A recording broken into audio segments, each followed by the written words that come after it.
Hello and welcome, everybody. This is the August 2020 meeting of the Knowledge Management Community of DC. And we are so excited.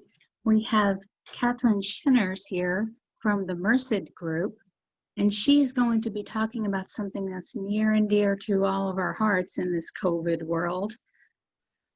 Power up your remote working and spend less time in video meetings. So we have a great topic here. Take it away, Catherine. Thank you, Tara, and thank you, Jamie, for asking me. And I'm delighted to be with this group in the greater Washington area. So I find that this was a problem even before we shifted in an emergency response mode to remote working, was the challenges with video meetings in general as something of a default mode for interactive work in the sort of digital transformation era we're in. So what I'd like to do today is and make this very interactive as well, is share some thoughts on why things feel the way they are in terms of this moment, and also how you might think about some of the tools you have access to, or even about how you shape meetings and the meeting experience to make it feel a little bit more productive and less draining, perhaps. So I want to talk a little bit about, the elf dropped off of feel, but how digital transformation itself should feel for the knowledge workers of today, and why it feels the way it does right now in terms of what I call stacks in the cloud. And we'll kind of dig a little deeper into some of the chronic malfunctions we have with the way we interact digitally. And I want to share a couple of case studies about how some teams really took this to heart and reshaped a little bit of the way they worked to real productive ends, and give you some very specific tips.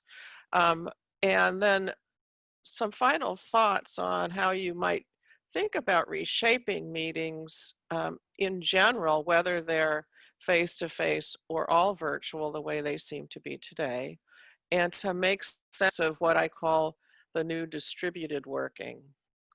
So when we think about what's often called the digital workplace, and I will share that I've been helping companies and organizations shift to this new world of work for the last 8 to 10 years. That is bringing a lot of cloud collaboration, communication, and content publishing capabilities into the broadest of the workplace, the broadest realm of the workplace, not just specialized business process tools. But when we think about what all of this has the capability of reshaping, it's similar to the way the web has essentially reshaped our external interactions as consumers, as participants in social media.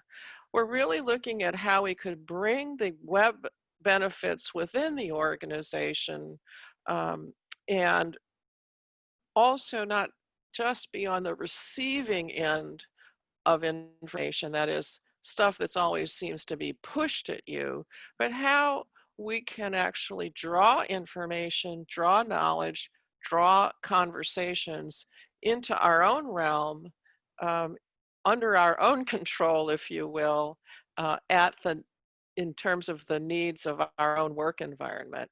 And the overall experience for people should be to broaden the contextuality of what you're doing. So obviously, a lot of these tools bring the immediacy of conversation to you. It's very interactive, not these big, too long didn't read emails. More and more of our resources become in the flow of our work.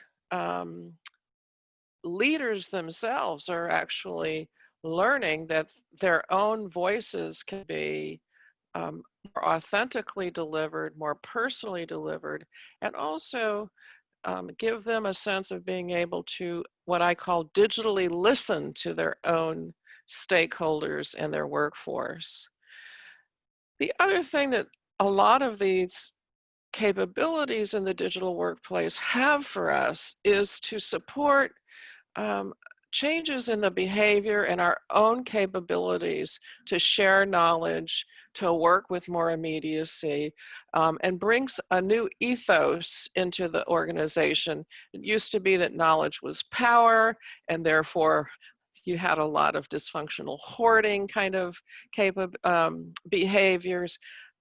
But as we know from the, let's say, external web, it's really the transparency of your conversations that are visible and open to people that really allow more participation and contribution. The sense of reciprocity becomes more powerful than the hoarding, and these networks of relationships also have an impact. Those networks of relationships can drive towards more what I call empowered association, dynamic communities of practice or knowledge networks, or even within an organization, crowdsourcing. So what really does it feel like instead of this open web-based kind of capability? For most of us, I'm sure this is not um, a unique experience. It feels what I call like always the yet factor, yet another tool that's being introduced to you with perhaps an IT project rollout focus. There's not an emphasis on the business integration. That when I say business integration, how do people actually need to use this in terms of their own work processes, their business processes? Often poor or missing guidance. It's like the tool has been rolled out, everybody's got their login, and the rollout team seems to disappear. What that means often is that people rely on earlier modalities of productivity, those individual productivity tools, than and email communications.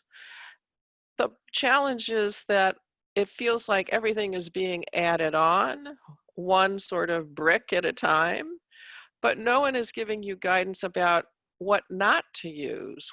When isn't it a good idea to attach an Excel spreadsheet to an email? Um, Instead, it's just here's something new, go for it, and you're left on your own. So why do we feel like this fellow?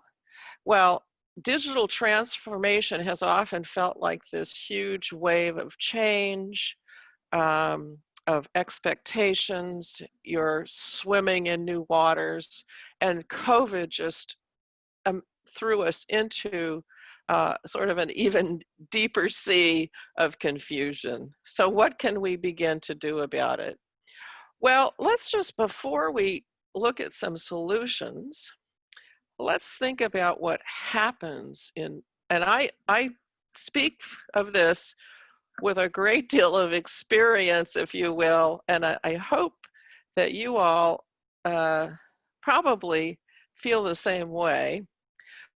One of the challenges I find, and you'll see in a case study how some people actually got out of this mode, that people drive complex workflows in email or via email. And you're driving those workflows across maybe very disparate cross-functional teams. And that often leads to a lot of fractured communications thread.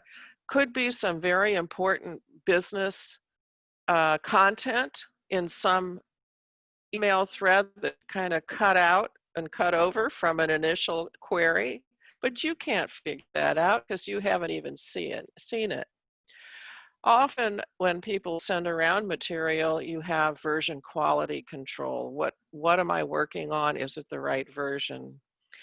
When you're always in that mode, it's very hard to think about improvement. That is, how could we avoid this same problem the next time?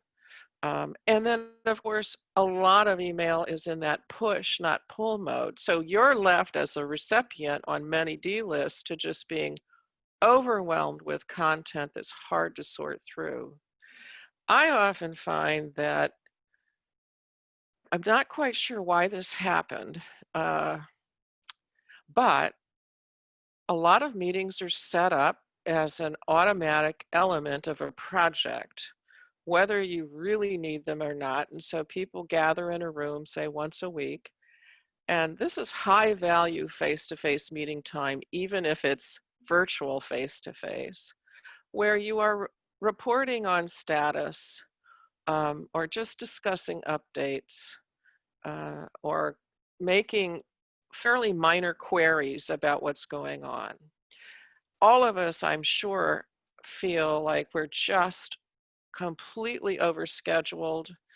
I know in large companies, Global 500 companies I've supported or worked in or advised, that people are literally in back-to-back meetings all day long. I simply do not know how you, and of course we've seen articles about how people work nights and weekends just to do their real work because they're in meetings all the time.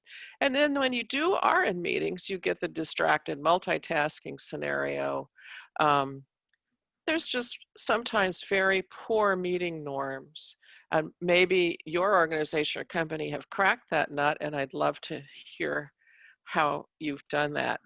But here's what really happens when you have that kind of meeting issue. I actually calculated for a project team of 6 people that I worked with at a large company, we were all in more than 6 meetings a day. Because of that, we were 2 to 3 people out of, say, a 6-person meeting would be 5 to 7 minutes late because their last meeting overran and they had to get out of one meeting, get into the meeting, pull up the right artifacts. So the meeting doesn't start on time. So you've got 6 people that have just wasted 7 minutes out of an hour. That's 42 minutes per meeting, times 6, times 5 days a week. Just think about 6 people with over 1,000 minutes of just lost time. And I thought Salvador Dali was the perfect, his Salvador Dali clocks were this perfect metaphor for this. So if we think about how digital teams could flow together to use some tools, not only to get out of meetings, but to maybe drive their sense of connectivity and awareness to the content they're working on together, the problems they're trying to solve together. A lot of the tools that you have, I think some of you talked about Slack, some of you talked about Teams.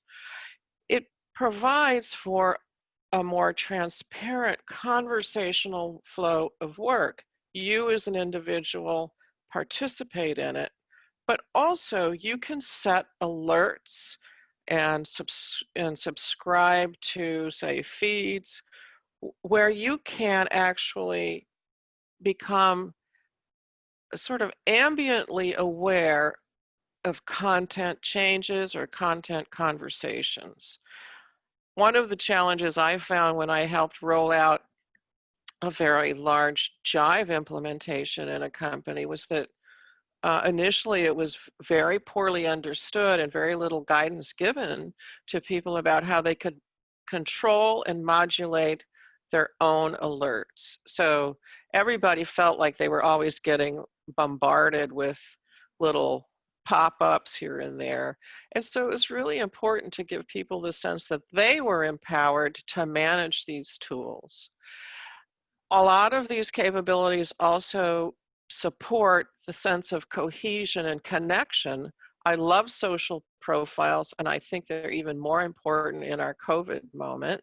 And there might be ways that you as a team think about how you could create little digital updates or update your own social profiles in a way that lets people know a little bit more about you, but not necessarily have to um, be in a meeting to talk about it. The more, if you think about this really as a flow and a circle of participation, the more you work in this way, this sort of flowing, connected, ambiently, sort of aware capability, more agility and knowledge flows from that. I think I'd love to hear more about the agile work that you do, AC, about how you help draw teams into not just say pushing knowledge around or pushing content around, but bring knowledge more into the flow of work when it's appropriate. Why should we be solving the same problem over and over again? So I want to just briefly run through a couple of case studies and then offer some specific kinds of tips that might be helpful to you. So the first case, let me just get out of share mode and just pause for a minute because I want to make sure that, is there any comment or question that anybody has so far before I do case studies? Catherine, this is Jamie. I just kind of wanted to throw out this. I'm very stuck on what you're talking about with regard to ambient awareness. Um, Part of me wonders, is that, you know, the other way of thinking of ambient awareness is those annoying alerts, or, is it really, do people understand that they can create a sort of a digital flow of work? I feel like I've worked with knowledge workers who have kind of both states, right? Like someone who's very well integrated into, and they are okay with getting alerts and feeling that that's integrated into their work. And then there's some people who are like, I don't want to hear anything about that. I organize myself in, a different way. And so I like that term and thinking about it in that way. I just wanted to throw that out there. Well, I'm going to get to some tips that might help answer that question. And also the second case study talks about how some people use those ambient alerts to good effect at certain points in their project workflow. So let's see if that might answer that question a little, and then let's dig a little deeper towards the tips section in a few slides. Thank you. But it is, I hear you 100%. I think a lot of that comes with the yet factor. I know that I've talked to people in organizations that I've worked with, and they will say, I'm already overwhelmed by the amount of email. I can't possibly get alerts from anything else. When in fact, what that says to me is we haven't provided them with the help that they need to decamp from email a little bit and move more effectively into these digital tools. It is entirely understandable that they feel that way because no one has told them, in that growing stack that I showed, no one has told them how to shave back on some behaviors and the use of tools and augment with the others. And that I think in no small measure accounts for that sentiment. So let me just share my screen again.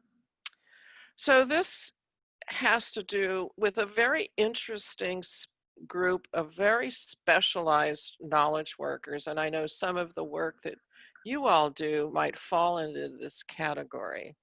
So this was a global deal assessment group, and they were not a big group. There were maybe 15 members around the world, and they did not know how to capture and reuse some of the knowledge that they needed and were acquiring as a result of their work.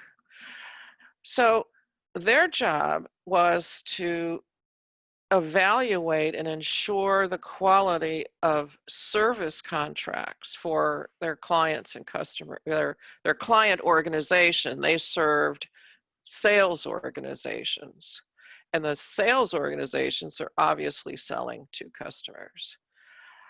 But since they were a small group and they were all over the world, literally, and each member of this group was not only very astute about service contracts, but there was a lot of unique domain knowledge about their regional markets, competitive intelligence, and deal structures that were made in their regional markets. So they wanted to know how they could, but they were doing everything via email. They were, someone would have a question, they would send it to one person, that person would answer it, and then there were just two people in the know, right? Or they would send around artifacts in emails attached, documents or spreadsheets or other material attached to emails, but it wasn't easily and broadly able to be leveraged.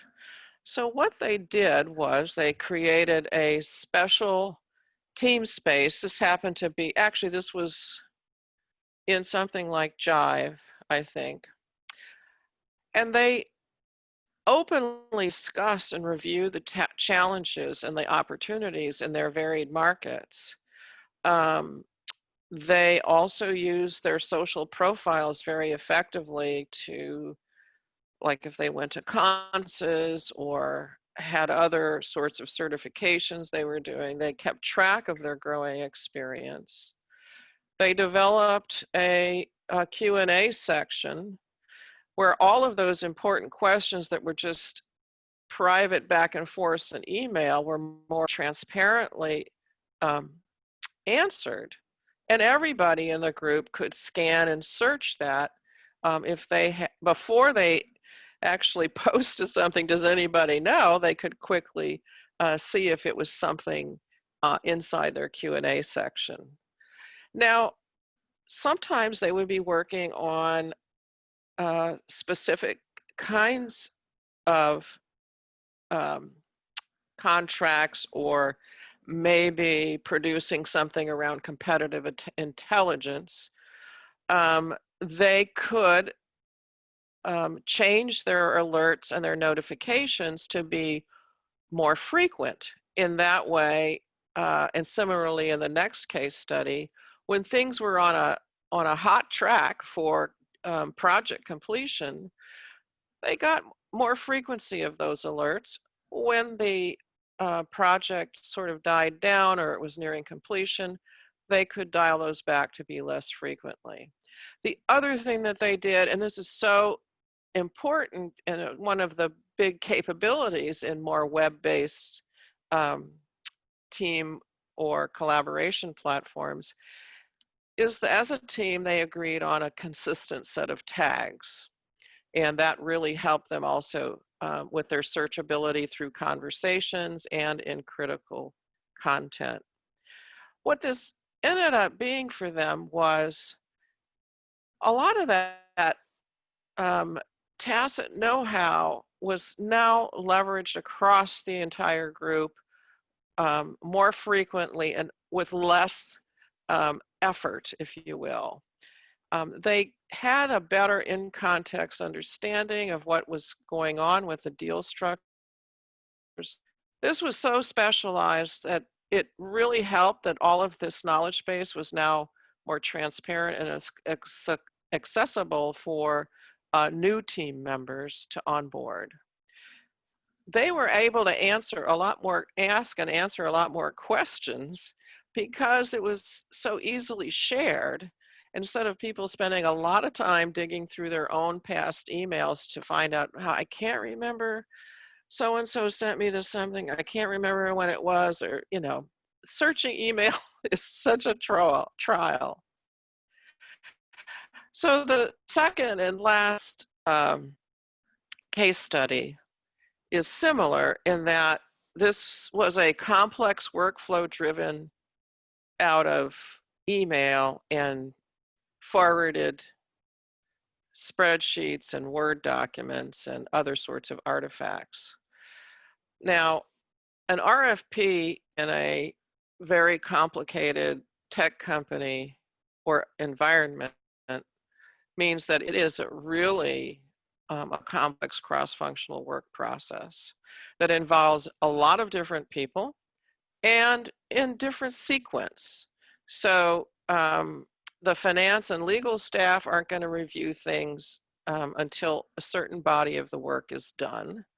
And all of this needs a coordinating project manager who is trying to send all this material, keep track of versions, make sure everything was lined up, and then in those emails also ask problem-solving questions. They were losing a lot of the context. It was slowing down their process. They had to have live status update meetings just to sort all of this out sometimes. And then, let's say they got through an enormous deal proposal. All of the stuff that they had, all of the back and forth that they had learned was either lost in a meeting or buried in emails. So what they did was, similarly, they created this team process.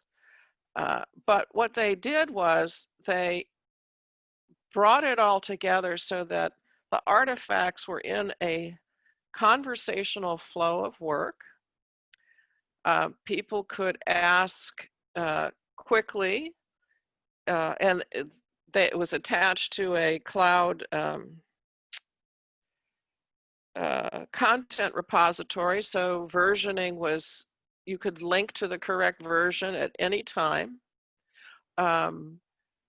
It was a lot less complicated for the project manager, and their overall quality of work and the accuracy of their work was greatly improved. Now, again, as they got closer to the end of responding to this RFP, people would turn off their alerts and notifications because sometimes this stuff had to turn around very, very quickly. Then once the RFP was done, everybody could turn down their alerts or turn them off completely for this project, and they went on their merry way to the next body of work. So here are some digital working tips for teams and for yourself. What I find that new projects and for teams often don't take the time to explore what tools are available and how they might use them appropriately for their teamwork or their project work. A lot of times it's the defaults or what they've done before. People may be a little unsure of what tools are available or even how best to use them. But I find that they often don't even take a moment to reflect, what tools should we use to communicate and collaborate with? Even other norms like, what's the process for content distribution and searchability? How should we tag? And if people don't understand alerts, how can we help people learn them? And then modulate them so they receive timely alerts for content updates at the right time. I also think it's people sort of dive into the project work without taking the time to perhaps survey a team, and even at intervals in the project of making sure that everyone is comfortable with tools and using them effectively. So it's really a process of co-learning and tuning. And when you get that co-learning and tuning, you can also maybe dampen the anxiety people feel about learning new things, or the overwhelming nature of alerts and feeds and things. For you yourself, I like to, this is really about pull, not push. And thinking about your own work product more in the digital realm, make it more findable, use those tags, make sure you're linking and not pushing attachments per se. Connect your social profiles where you might have helpful content for people. I really do think like that thinking more in the flow of digital work will help you.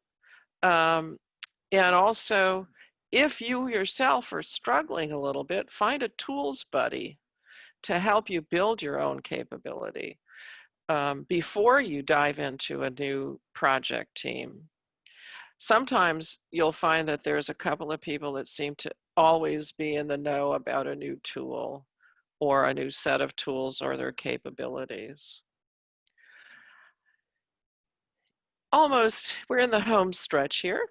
I think even before COVID threw us into virtual meetings, we often in organizations and companies did not reflect on whether we needed all the meetings we set up.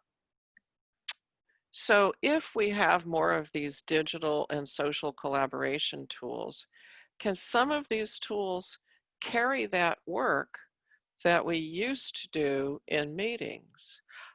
I worked on a project recently where I would go to a meeting every week and everybody would read their Excel project spreadsheet to each other. When that did not have to happen at all. It was a waste of face-to-face meeting time. We might also realize that not everyone needs to be in every meeting for the complete duration of the project. So some careful, I mean, I know a lot of people are also have the FOMO factor, fear of missing out. But these days people might enjoy not having to go to all these meetings. I think that I've seen that teams who really set razor sharp expectations for how meetings are structured, um, their meetings are shorter, they're more focused, um, and not just people who run meetings, but people who attend meetings. If they have the expectations that they're going to get pre-meeting materials and they can post some of their feedback or queries online ahead of time, that everybody feels like their time is better spent. And I loved, Jamie, what you said about your virtual facilitation. One of the people in our Bay Area SIKM group is doing what she calls a threshold transition. And I do think we tend to land in meetings, but we don't help people bring attention and focus. And what she has done is at the beginning of a meeting, when everyone's there, she will put up a beautiful photograph, screen-wide photograph of a mountain lake or something akin to that, very peaceful nature setting, and ask us to do 2 deep breaths together.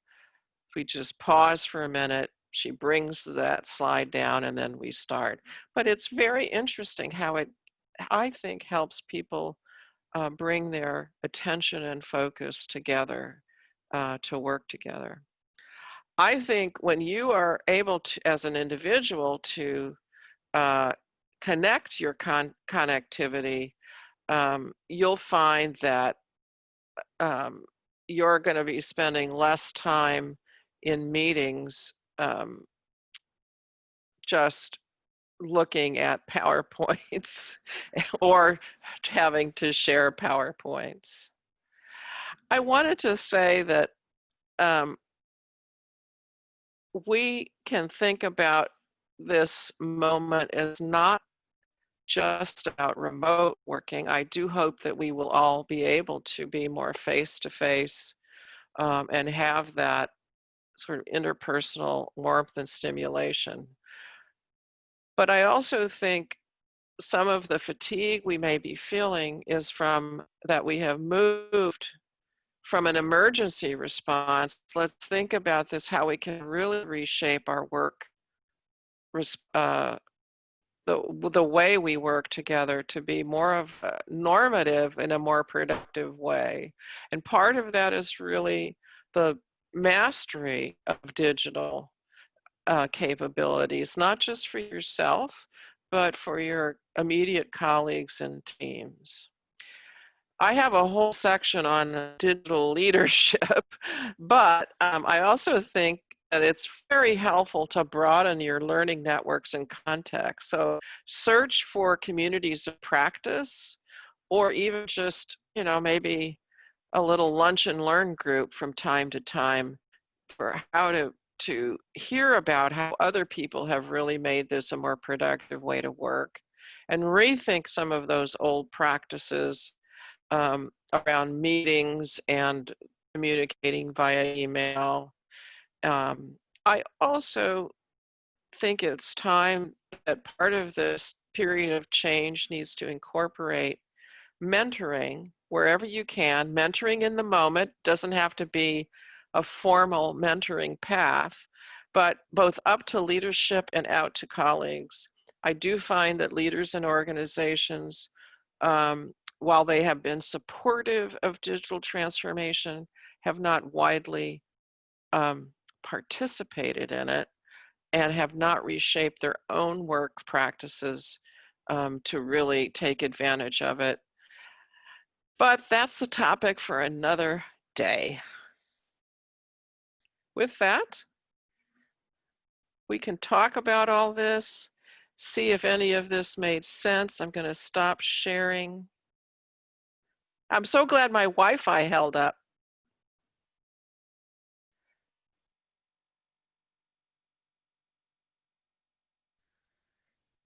That's so sad. Like everybody's thinking, okay, I didn't lose my Wi-Fi. Yay.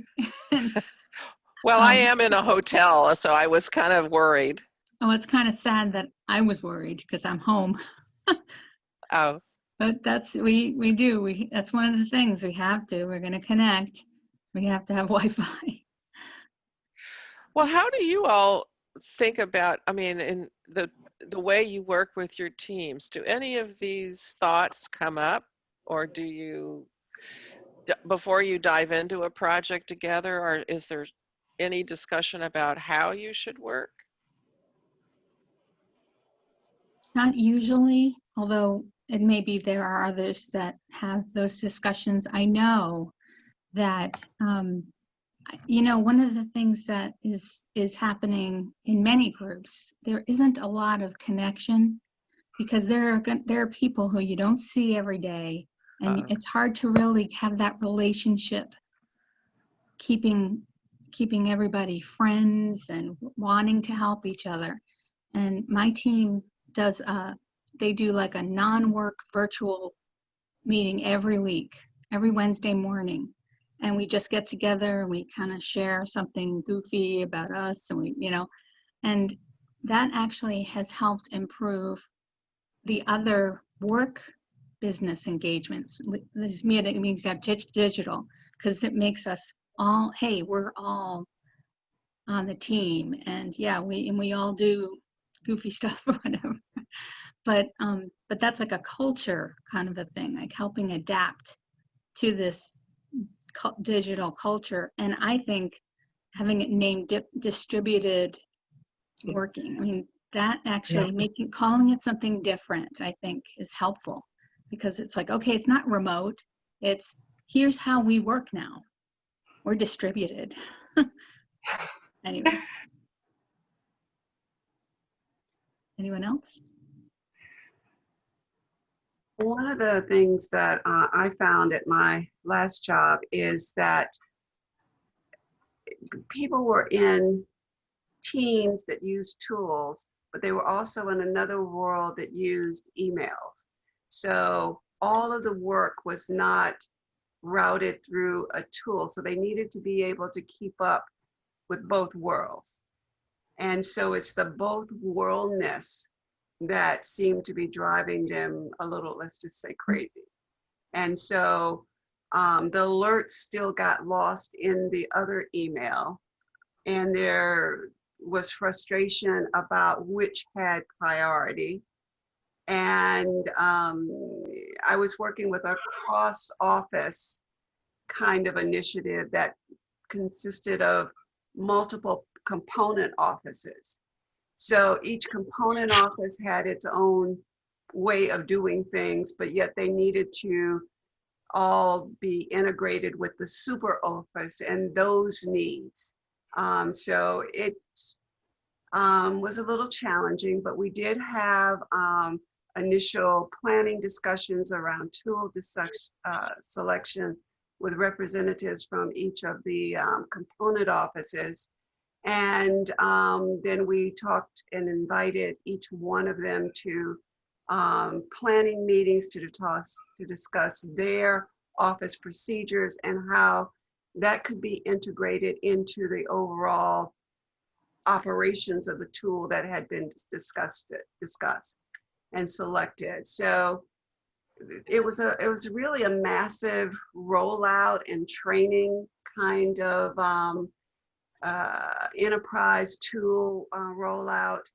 And then, as you said, the developers kind of went on and forgot about us and went on to the next shiny thing. So, so a lot of what you were saying, to sum it up, resonated with me in terms of my own experience.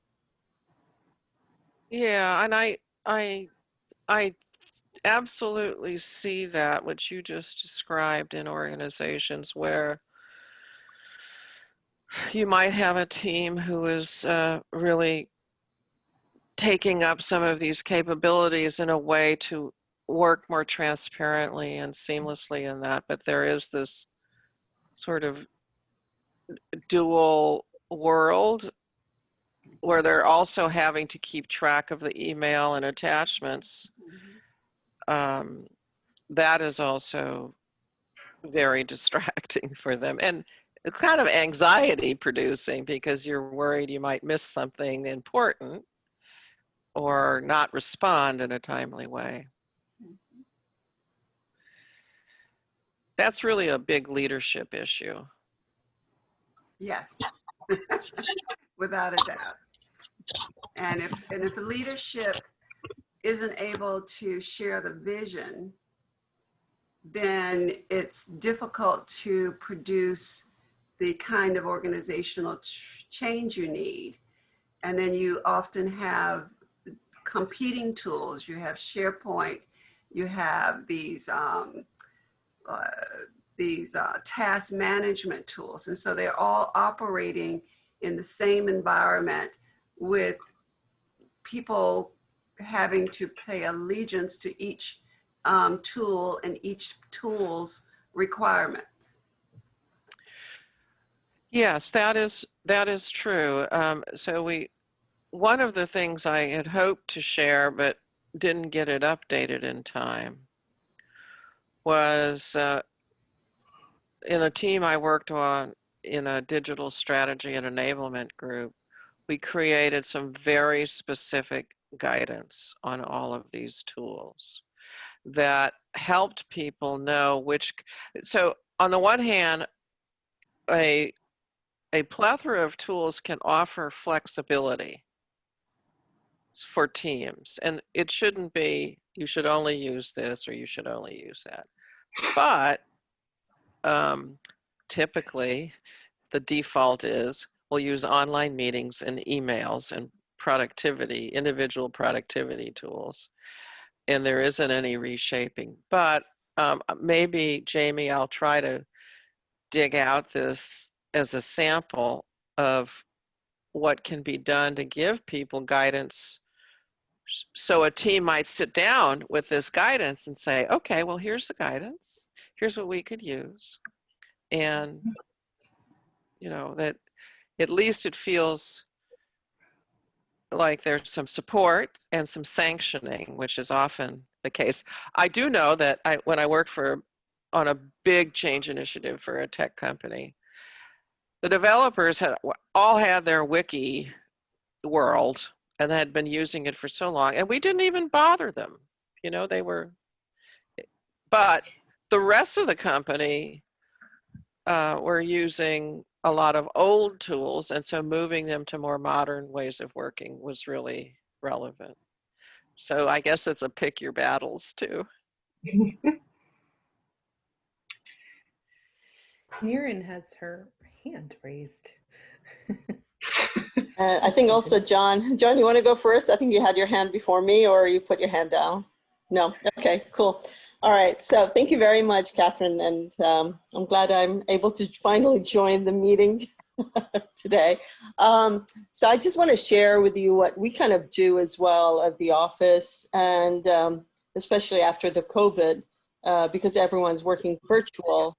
And we are, being the director of technology at the company, I kind of, when I first started, did an inventory and said, okay, we really need to create a standard set of tools, and created the people who are using a tool most. We brought them to the table, figured out what their needs are, and we went with, as long as a platform, let's say Microsoft Project versus Asana versus Monday, whatever, all these different project management tool. We brought all the people who are using that and say, okay, if the majority are happy with Asana, then that would be the tool that we're going to be using. The others, I hear you, I feel your pain. We need to start having a common platform in the organization. So it wasn't, didn't always have happy users, but it made it cheaper for us, and we start building more expertise. And quite honestly, there's never, and you try to explain to them that there's always a different tool. There's no one tool that is going to meet everyone's expectations. That's as far as the tools go. And also about 2 months ago, leadership came up and said, okay, because what we do at the company, we do a pulse check once a week.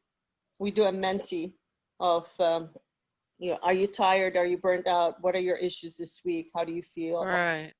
So one of the things that we've done is that people are saying, I'm in too many meetings. I don't have time to do the work, So we decided that we're all into the thinking that the meeting either has to be half hour or 1 hour. So the leadership said, no meeting more than 45 minutes unless you really have a good justification for it. So that now we have meetings 45 minutes or sometimes even 20 minutes meeting.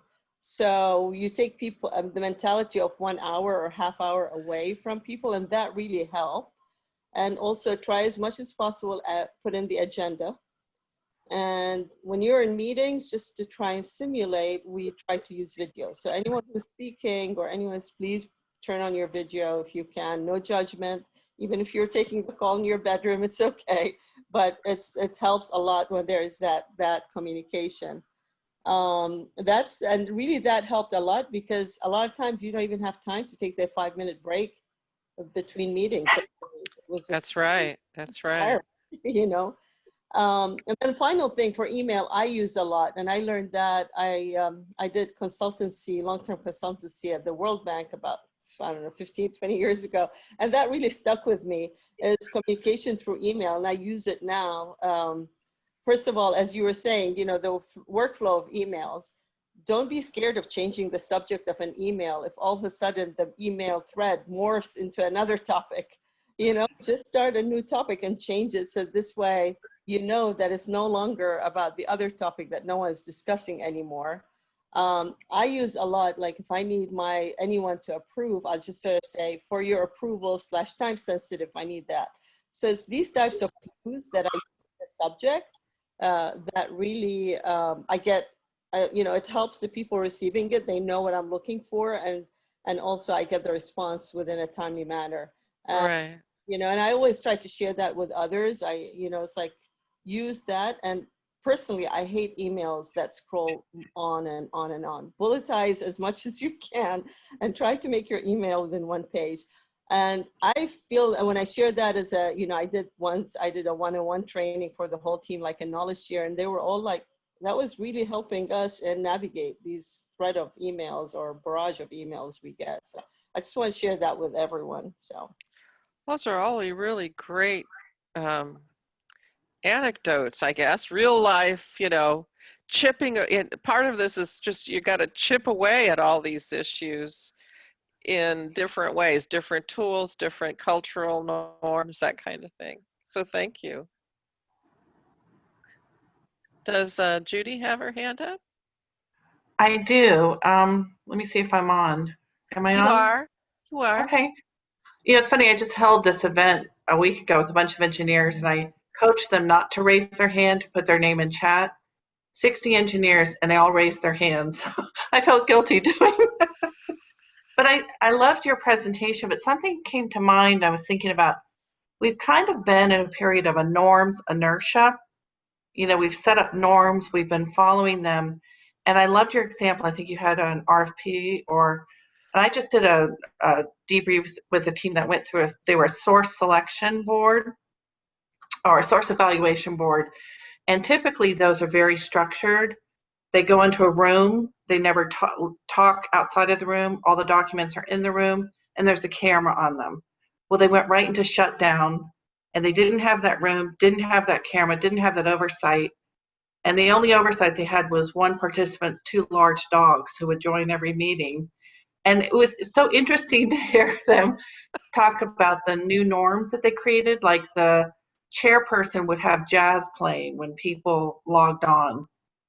And they would all do a check-in to make sure everybody was okay, because this was the early stages. And long story short, they came in several weeks early with their recommendation. And the vendor already accepted, and everything went much quicker than it typically would. And I'm finding this in other meetings. We have a staff meeting that used to take an hour. Now, if it's at 25 minutes, everybody's antsy. It usually takes 30 minutes, and we're off. So I think there's this opportunity for new norms where the urgent doesn't outcrowd the important, perhaps. We can, there's some opportunities, and I love your approach to that. Well, thank you. And what I really liked about what you just said as well is that since we all have had kind of a whack across the head with this COVID thing, Mhm. it's almost giving people permission to talk about new norms in a way that if you brought this up when we were still all in an office setting, that might be pushing on people in ways that they were uncomfortable with. Now it's sort of like, oh, how are we going to do this? So that's really a neat anecdote. I like that. Thank you.